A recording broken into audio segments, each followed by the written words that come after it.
Hey friends, welcome back to my YouTube channel. Interesting about Pokemon card is that it's a card game that even adults can enjoy. In other words, you can not only play but also collect your favorite collection and create your own Pokemon castle. So they are often attracting attention as an investment. And Japanese trading cards are highly regarded overseas and thought to be a factor in the outbreak of Pokemon card bubble in 2020, along with the spread of coronavirus. The highlight at the time were the financial market stopped due to the coronavirus pandemic and people looked for products other than existing investment. And American celebrities unveiled their collections, which attracted a lot of attention. And Pokemon Go trend. As it has become difficult for overseas fans to come to Japan due to the coronavirus, the value of physical cards has increased even more. So there are multiple factors anyway. However, the 4 years have already passed since the popularity of Pokemon cards increased with the coronavirus pandemic, and the market has changed. And as a result, the difficulty level of investment has increased for new entrants and new players who have already entered the market. So this time, I'd like to share with you 3 tips for investing in Japanese trading cards. Before we start it, please hit the like button and subscribe to my channel if you like. So let's get started. Okay, let me talk about background of Japanese market before we start it. In order to talk about our strategy for 2024, let's highlight the situation in Japan's Pokemon investment market. In Japan, there was originally no culture of considering trading cards as an investment object. So therefore, the point is that most of people involved in trading cards were players.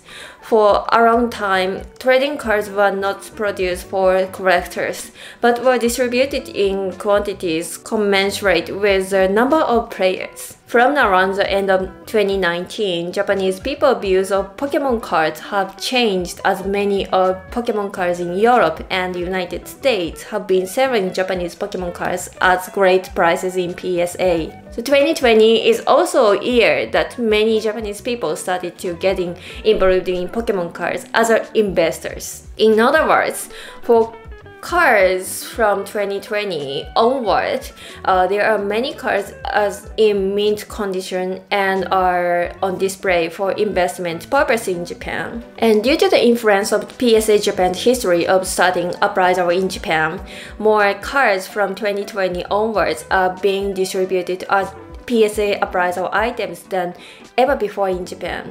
So many of new products are often in hand of collectors.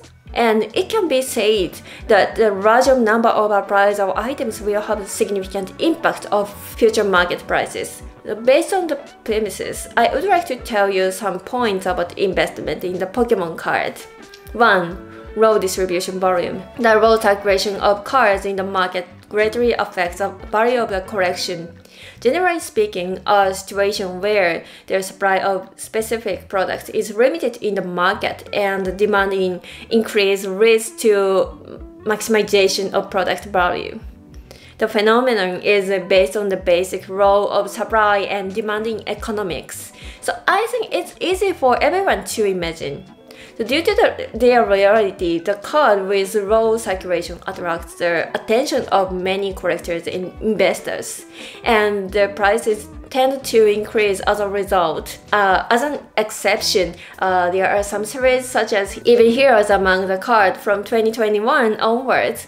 Their demand is clearly too high, and as a result, the supply compared to demand, that is, the amount of circulation is low and finally making them expensive. However, the point is that it may take a considerable number of years to find investment value in cards that have been recently released, and there are obviously many cards in good condition. Personally, I'd recommend promo cards as investment cards.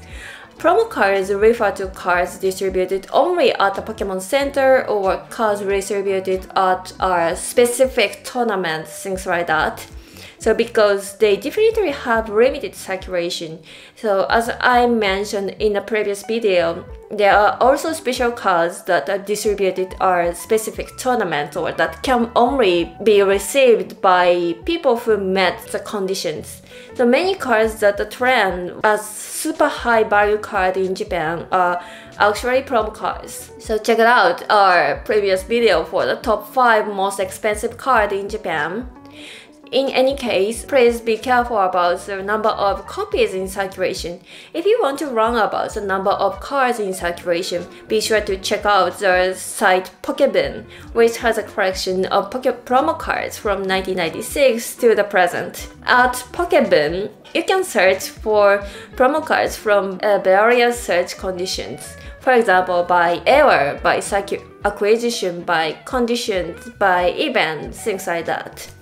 In order to find cards with low circulation, you can easily find cards with low circulation by screening in the tournament, like promo cards distributed only to a limited number of people, with the highest difficulty level to obtain from by acquisition conditions. Also, the great thing about this site is that you can check the number of appraisals for each card and acquisition rate of PSA 10. Only one negative point is Pokémon is probably only in Japanese, so please translate it and check it out. 2. Find items with small number of surprise. One of the most important investment strategy is to aim for series and cards with few near mint or mint items. The condition of the card, especially the low percentage of card in good condition, is also an important factor that affects the asset value. Like cards that have been stored unopened or cards that have never been used and are in very good condition or are most valuable. The reason for this is that cards are susceptible to damage over time and are difficult to maintain in pristine condition. So good condition cards are virtually appealing due to their well-preserved condition and have significant value to collectors. So additionally, cards in good condition have the advantage of being easier to leverage. In other words, the card in good condition can be sold at higher price if they are expected to increase in value in the future. 3. More than 5 years have passed since the sale.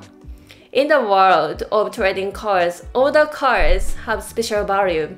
In particular, Pokemon cards that were released more than 5 years ago are attracting particular attention as collectibles. There was a time when the Pokemon cards weren't that popular.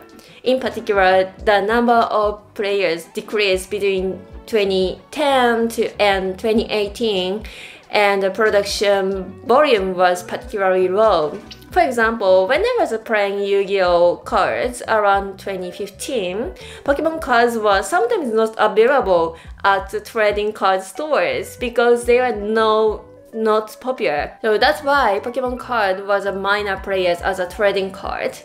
So however, the cards from the era when there were no players are now considered to have great value. Over time, these cards become being rare and attract more interest from collectors and investors. As a result, these old cards can have a much higher value in the asset. It might be a good idea to get an unopened box from this era or unused card in 2010 to 2018. The 3 points are basic indicators in determining the asset value of trading cards. The rarity, condition, and era greatly influence the card value. So it's important to consider these factors holistically when considering the card for collecting or investment. So thank you for watching. See you next video. Bye.